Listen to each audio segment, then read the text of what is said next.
फटाफट कर देते हैं इसको। 5.85 ग्राम NaCl को 200 ml जल में घोला गया।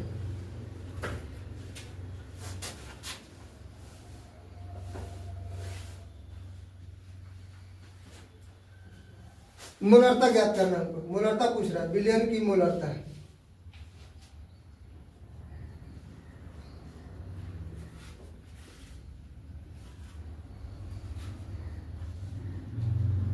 पूछा जा रहा है हमसे। तो जब भी आप सवाल लगाइए किसी भी विषय में, बार बार जब से पढ़ाते हैं तब से यह बात कहते हैं, फिजिक्स केमिस्ट्री मैथ कोनो विषय हो, आप सवाल लगा रहे हैं तो सबसे पहले जो जो दिया है उसको लिख दीजिए। क्योंकि अभी इस समय हम लोग स्टार्टिंग फेज में हैं और आप जब कोचिंग में पढ़ते हैं तो यहाँ पर जिस हेडिंग को पढ़ रहे होते हैं उस हेडिंग से रिलेटेड ही सवाल आते हैं। लेकिन एग्जाम में बैठते हैं तो उसमें ये पता नहीं होता है कि कहाँ का है। उसमें आपको हेडिंग वाइज तो होता नहीं है सवाल, उसमें पूरे किताब से कहीं से भी पूछेगा।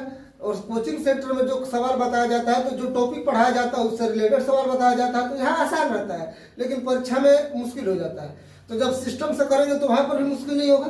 कैसे? तो ये हो गया आपका दिया है। तो क्या क्या दिया है? 5.85 ग्राम NaCl को 200 ml जल में घोला गया। तो घुल कौन रहा है?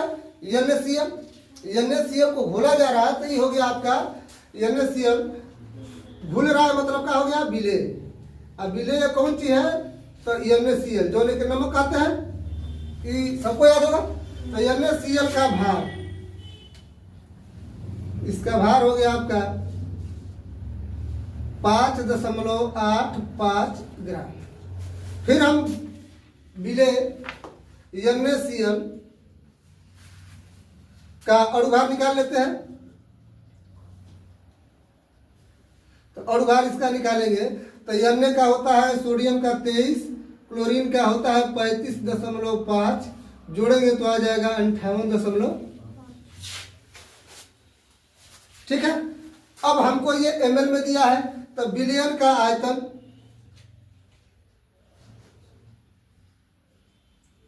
बिलियन का आयतन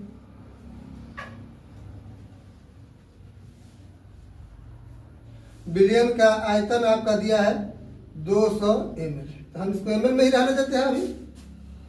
अब बिलियन की मोलरता हमसे पूछा जा रहा है। अब दिमाग में किसी के ये भी आ सकता है कि 200 ml जल में घोला जा रहा है तो वो तो विलेय है, विलायक हो गया, क्योंकि उसमें घोला जा रहा है। जिसको घोला जाएगा वो विलेय है, जिसमें घोला जाएगा वो विलायक। तो ये विलायक, ये विलियन जब बनेगा तब भी उसका आयतन उतना रहेगा। कभी भी किसी भी विलियन में अगर आप किसी चीज को घोलते हैं तो आयतन में परिवर्तन नहीं होता है। सिंपल एग्जांपल आप घर पर करके देख सकते हैं। एक गिलास पानी में 1 चम्मच चीनी घोल के देखिएगा, अंतर नहीं आएगा। हिसाब से करेंगे तो जितना उसकी कैपेसिटी है घुलने की उतना घुल जाएगा, तब जाके ऊपर सतह में परिवर्तन होगा, तब आयतन में कम बेसी होगा, नहीं तो आयतन में परिवर्तन नहीं होगा। तो बिलियन का आयतन हो गया 200 ml। अब चूंकि बिलियन की मोलरता, तो जब इतना लिखने से फायदा क्या होगा हमको कि अगर आपको सूत्र भूल गया होगा, चाहे थोड़ा बहुत याद होगा, तो एक कुल्ही से मिलकर कौन फार्मूला बना है? एक कुल्ही से मिलकर फार्मूला बना है विलेय का भार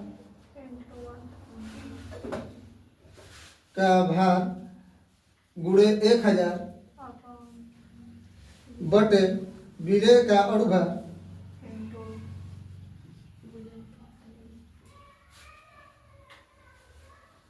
गुणे बिलियन का आयतन अब 1000 से गुणा कर दिए हैं तो ml में। अगर 1000 से गुणा नहीं किए होते तो इस पर लीटर में लिखते हैं। ठीक है, क्योंकि ml को लीटर में बदलने के लिए हम 1000 से भाग करते हैं। तो अब भाग करेंगे इसमें तो ये यहाँ से ऊपर चला जाएगा, कैलकुलेशन करेंगे तो। अब इसमें हम मान भर देते हैं। तो ये हो गया आपका 5.85 गुणे 1000 बटे 58.5 गुणे 200।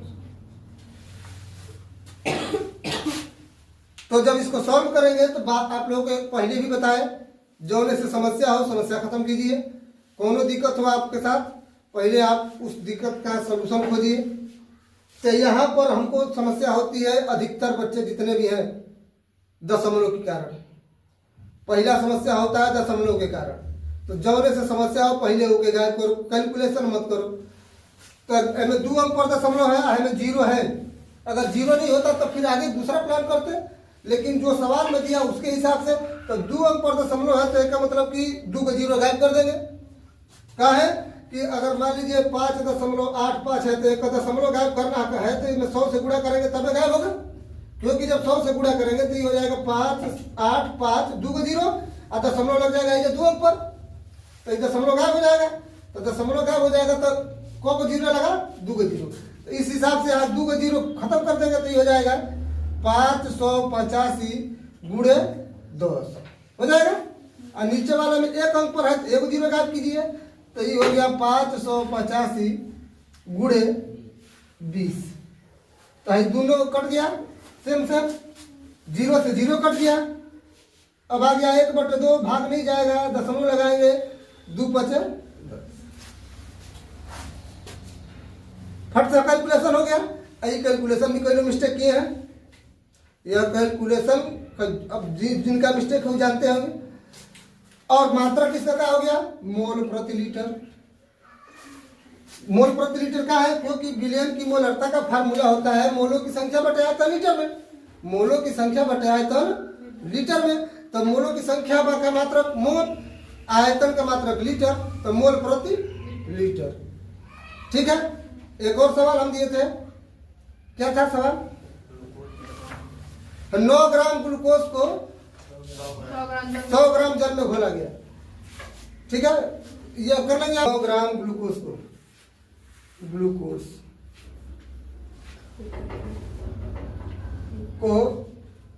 100 ग्राम जल में घोला गया। आयतन दिया रहता है तो परिवर्तन नहीं होता है, भार दिया रहता है तो परिवर्तन होगा। भार रहेगा तो परिवर्तन होगा।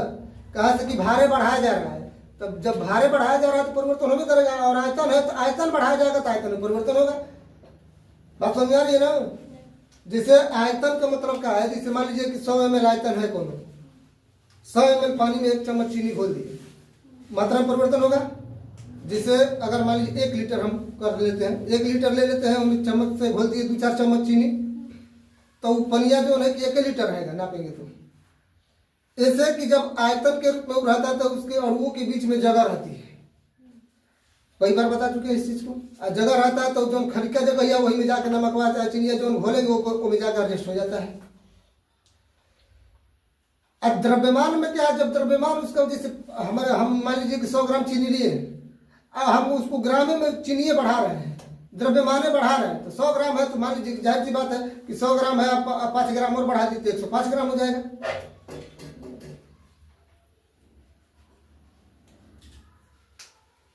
आयतन है तो आयतन को आयतन ही बढ़ाएंगे, तो चूंकि जो आ रहा है उसमें जो मिल रहा है अणु, तो उसके में भी उतनी ही जगह है, इसमें भी उतनी जगह है, तो वो तो बढ़ेगा स्तर, उसका आयतन बढ़ेगा। जैसे चीनी मान लीजिए कि अगर ले लिया, वजन कराने जाते हैं दुकान पर, 1 किलो चीनी कह दिए, तो अगर कम रहता है 900 ग्राम चीनी रहता है तो उनमें से फिर 1 मुट्ठी उठा के डाल करके ओके बढ़ा देता है। आयतन मान लीजिए कि ले रहे हैं तो 900 ml रहता है तो उनमें फिर 100 ml गिरा करके ओके 1 लीटर कर लेता है। तो सेम चीज घटाना बढ़ाना रहेगा तो सेम चीज को घटा बढ़ा लेंगे, लेकिन अलग अलग रहेगा तो उसमें कंडीशन रहेगी। अलग अलग रहेगा तो कंडीशन रहेगी। जिससे आप द्रव्यमान के घोलेंगे तब आयतन में घोल रहे हैं, आयतन मतलब हो गया कि वो लिक्विड के रूप में है, और लिक्विड जो है कि ठोस की अपेक्षा, ठोस के अणुओं की अपेक्षा द्रव के अणुओं के बीच में जगह ज्यादा होती है। ठोस के अणुओं में भी जगह होता है लेकिन बहुत कम मात्रा में होता है। उनके अणुओं के बीच में भी जगह का होता है लेकिन बहुत कम मात्रा में होता है। बहुत प्रबल आकर्षक बलों द्वारा एक दूसरे से बंधे रहते हैं। और द्रव में थोड़ा दूरी बढ़ जाता है और गैस में एकदम दूर दूर हो जाते हैं। गैस में एकदम दूर दूर हो जाते हैं। ठोस द्रव गैस पड़ा है ना, ठोस का परिभाषा क्या है?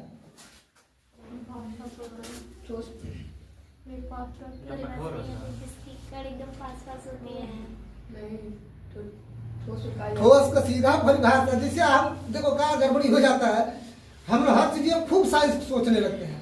खूब ना सोचना है एकदम से, जो नॉर्मल सुने हो, पढ़े हो, लिखे हो, वह बताओ। दो को चीज होगा, सही होगा चाहे गलती होगा, गलती हो जाएगा तो कौन बात ना है, फिर सीखेंगे। गलती हो जाएगा फिर सीखेंगे, पहले मास्टर ना हो जाएंगे सब चीज को। तो ठोस हम लोग ये पढ़े हैं कि ठोस उसे कहते हैं। तो ठोस किसे कहते हैं, तो जौने का आकार आयतन फिक्स होता है, निश्चित होता है, ओके ठोस कहते हैं। और जौने का खाली आयतन निश्चित होता है, आकार निश्चित नहीं होता है, ओके द्रव कहते हैं। जैसे पानी के कोने बर्तन में रखेंगे, वो बर्तन और लोटा में रखेंगे तो लोटा नियर हो जाएगा, गिलासी में रखेंगे गिलासी जैसे हो जाएगा। और गैस जौने कुछ फिक्स ना है, गैस का कुछ फिक्स ना है, ना आकार फिक्स है, ना आयतन फिक्स, कुछ नहीं फिक्स है। अब ऐसा हम सेंट मार देंगे तो कहा वाले महंगे का गारंटी ना है गारंटी।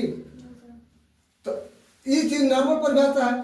तो जब लिक्विड में अब ठोस को हम कर रहे हैं तो उसके बीच में जगह है, तो इसकी वजह से इसमें नहीं हुआ, क्योंकि ठोस ठोस बढ़ रहा है। तो ठोस बढ़ रहा है, तो जितना जगह पहले से चिनिया है वो में जितना है उतना जो डालेगा वो में, तो कहा जाएगा कौन यूरिया, ऐसा नहीं कि चला जाएगा। तो इसलिए उसमें परिवर्तन नहीं होता है, ठीक है।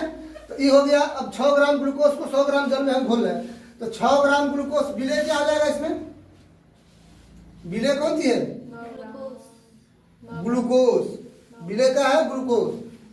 ग्लूकोज को C6H12O6 फार्मूला होता है का भार